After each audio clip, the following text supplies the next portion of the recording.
Israel has just announced all aid entering Gaza will cease from today in a move Hamas has called cheap blackmail.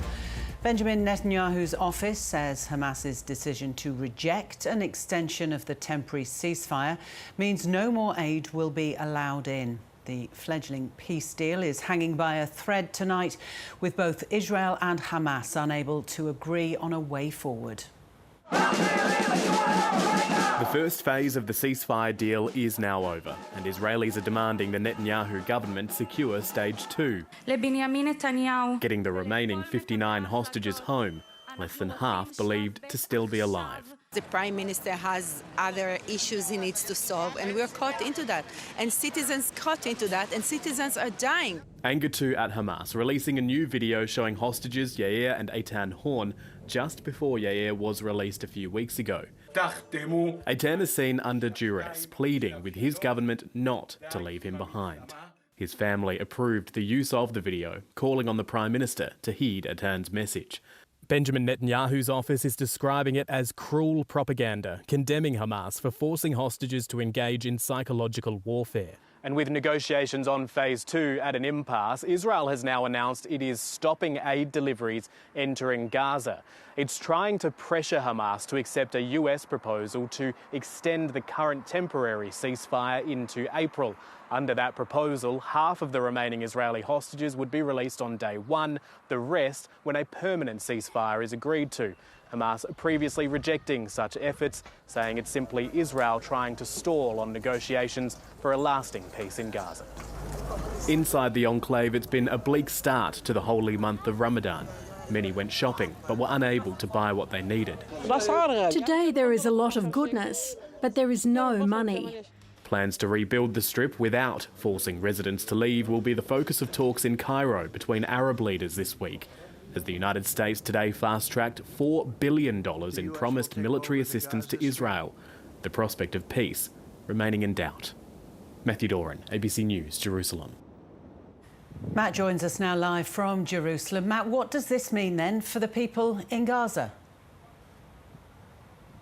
Lorna, good evening to you. This means that there will be no more aid entering the Strip for the time being. It is an indefinite block on all aid entering Gaza, announced by the Israeli Prime Minister Benjamin Netanyahu. Last hour when we were speaking to you, I was saying that we needed a bit of clarification as to whether or not this was all aid or just the extra aid deliveries that were outlined as part of this 6-week ceasefire with Hamas in Gaza. I've since spoken to the Israeli Prime Minister's office, and they have confirmed that this is all aid entering Gaza. Now, some in the Israeli media this morning are citing Israeli sources to suggest that the aid which has been delivered over the course of the last 6 weeks will last the people of Gaza for 5 months. Now, that has not been confirmed, and regardless of that, there will be a lot of discussion and a lot of debate as to Israel's responsibilities here throughout the course of this war. There's already been considerable debate over the last 16 months about whether or not decisions to withhold aid in the past or to limit the amount of aid going into Gaza in the past has amounted to a breach of international law, and indeed could be argued in the future as indicative of the Israeli government committing further war crimes in Gaza, accusations that have already been levelled at the Prime Minister Benjamin Netanyahu and at his former Defence Minister Yoav Gallant. So while we are still analysing exactly what this decision means, it does look like at the moment no aid will be entering Gaza, and we've heard from the Prime Minister's spokesman already this morning saying that aid that was due to enter the Strip today has already been blocked at the border. Has Hamas said anything?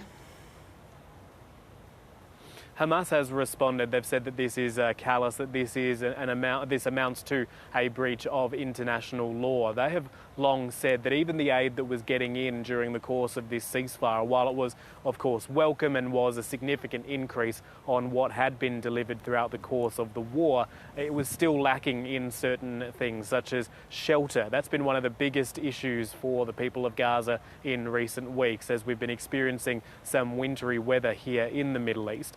There has been a severe lack of things such as tents, of demountable buildings, caravans which could be brought in to help people live as they try to get back to some normality in their lives. We know that that has been an ongoing concern, and this will only exacerbate that process going forward. It will also put incredible pressure on the aid that is already inside Gaza. This is something that has been well documented throughout the course of the war, that there has been supplies getting into the Strip, but then there's been difficulties in distributing that aid right across Gaza, getting it along some of those bombed out roads. Before the ceasefire happened, it was simply too dangerous for some of those convoys to travel. So we'll wait to see how that situation plays out there as well. But Hamas very angry about this latest announcement from Benjamin Netanyahu's office.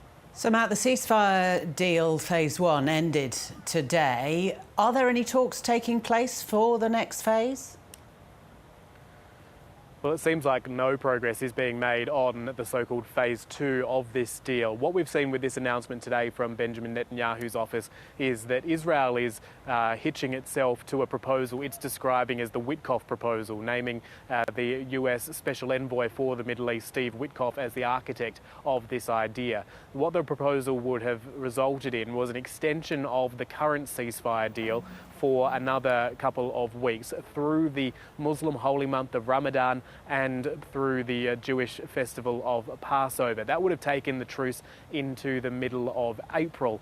And as a result of that, the deal would have seen the release of half of the Israeli hostages still held in Gaza. There are 59 of them, more than 30 believed to have been killed whilst in captivity. Half of them would have been released on day 1 of this agreement, and the rest of them would have been released once a permanent ceasefire was agreed to. That has not happened, and it was in the middle of the night here at local time that the Israeli Prime Minister's office said that it had formally adopted that as its proposal going forward.